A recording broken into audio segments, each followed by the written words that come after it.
Selamat datang di channel ini dan selamat hari Minggu. Sahabat-sahabatku yang terkasih, beberapa hari yang lalu Bapak Kardinal Suharyo menyuarakan pertobatan nasional untuk negara kita yang tercinta ini.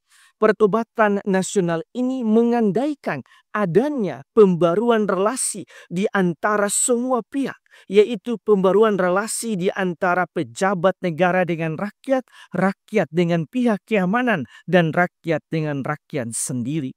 Pertobatan nasional melalui pembaruan relasi inilah maka kita semua akan kembali bergandengan tangan untuk kedamaian dan kemajuan bangsa ini.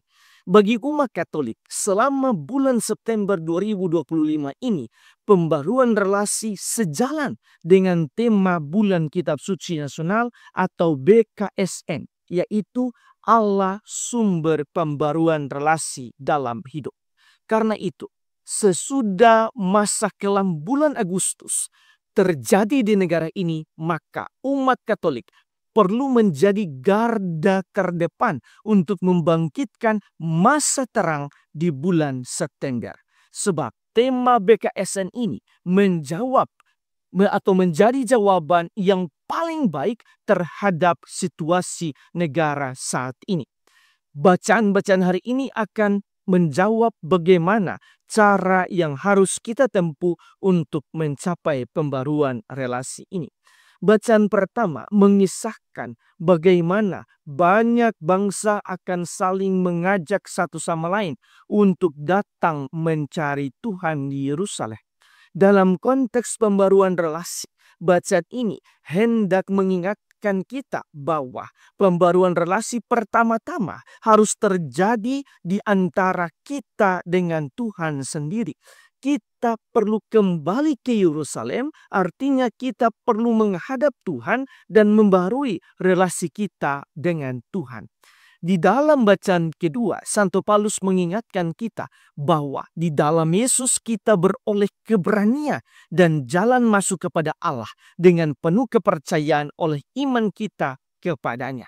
Karena itu, dalam konteks tema BKSN, kita perlu sadar bahwa Yesus telah berhasil membarui relasi antara Allah dan manusia lewat salib Kristus sendiri. Maka pembaruan relasi ini harus dilandasi atas dasar semangat salib Kristus. Kemudian dengan semangat salib ini, dalam terang bacaan Injil hari ini, Yesus sendiri yang mengutus kita untuk memberitakan Injil di mana-mana. Dalam konteks BKSN, pewartaan Injil itu ialah pembaruan relasi dengan semangat salib Kristus. Sahabat-sahabatku yang terkasih, berdasarkan bacaan-bacaan hari ini, marilah kita merenungkan sejumlah remah permenungan. Pertama, bacaan pertama mengingatkan kita akan pembaruan relasi dengan Tuhan. Di TikTok sempat viral kata-kata dari Profesor Salim Said yang mengatakan, kenapa Indonesia tidak maju? Kenapa Singapura maju? Kenapa Korea Selatan maju? Kenapa Taiwan maju? Israel maju? Karena ada yang mereka takuti.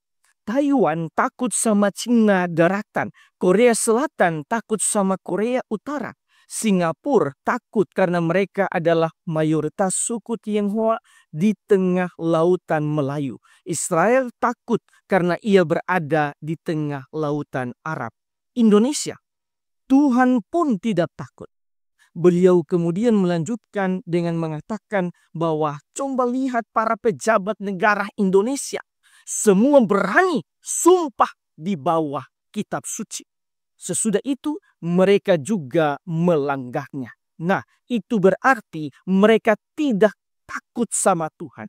Padahal sila pertama Pancasila hendak memperlihatkan bahwa bangsa ini adalah bangsa beragama, tetapi sesungguhnya banyak rakyatnya yang tidak memiliki relasi yang baik dengan Tuhan. Karena itu mudah sekali kita melakukan kejahatan di negeri ini. Karena itu marilah kita membarui terlebih dahulu relasi kita dengan Tuhan. Kedua, Semangat salib adalah dasar dari pembaruan relasi baik dengan Tuhan dan sesama.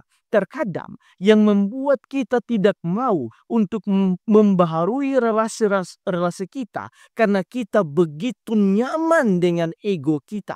Yesus memberikan contoh bahwa pembaruan relasi antara Tuhan dan manusia dapat terjadi lewat salibnya sendiri. Artinya lewat cinta dan penyalipan ego yang telah Yesus lakukan di atas kayu salib. Karena itu, jika kita hendak membaharui relasi-relasi kita, kita perlu menyelipkan ego kita dan melakukannya atas dasar cinta kasih Kristus yang tulus dan suci. Ketiga, di dalam bacaan Injil, Yesus meminta kita untuk mewartakan Injil dalam konteks BKSN. Pewartaan Injil selama bulan September ini ialah dalam bentuk membaharui relasi-relasi kita. Ada 3 bentuk pembaruan relasi yang harus kita buat, yaitu pembaruan relasi antara kita dengan Allah. Kedua, pembaruan relasi antara sesama manusia, misalnya orang tua dengan anak-anak, saudara di dalam keluarga, kenalan, sahabat, dan lain sebagainya. Juga pembaruan relasi dalam konteks negara, yaitu antara rakyat dengan pejabat negara, rakyat dengan pihak keamanan, dan antara rakyat sendiri. Tuhan memberkati kita semua.